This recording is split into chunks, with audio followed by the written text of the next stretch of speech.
আল্লাহ তাআলা কোরআনের মধ্যে বলেছেন কুল্লু নাফসিন যায়িকাতুল মাউত, প্রতিটি প্রাণীকে মৃত্যু স্বাদ গ্রহণ করিতে হবে। কোরআনের মধ্যে আরো বলা হয়েছে তোমরা যেখানেই থাকো তোমাদের মরণ তোমাদের নাগাল পেয়ে যাবে, যদিও তোমরা সুউচ্চ বাচিনে লুকাও না কেন। এর জন্য কবি বলেন মরণ হইতে যতই পালাও মরণ তো লইবে গিরে, যদিও সুদূর আকাশ মানে পালাও সীতায় সিঁড়ি লাগিয়ে।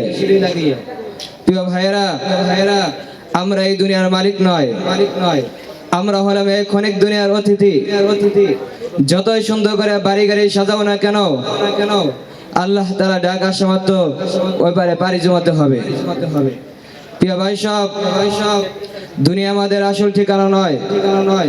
কবরের দিকে তাকিয়ে দেখুন এমন অনেক যুবক দেয়া কবর ভাড়া, যারা ভাবতো কিছুদিন পরে তাওবা করব।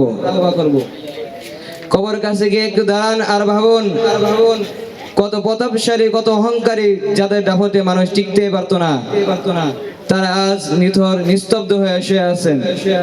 সব অহংকার গুছিয়ে গিয়েছে, সব সম্পদ রেখে গিয়েছে। এর জন্য কবি বলেন একদিন হবে লাশ, মানুষ কাটবে বাস, কেউ খুঁড়বে কবর, নিবে না আর কেউ খবর। ওয়া আখিরু দাওয়ানা আনিল হামদুলিল্লাহি রাব্বিল আলামিন।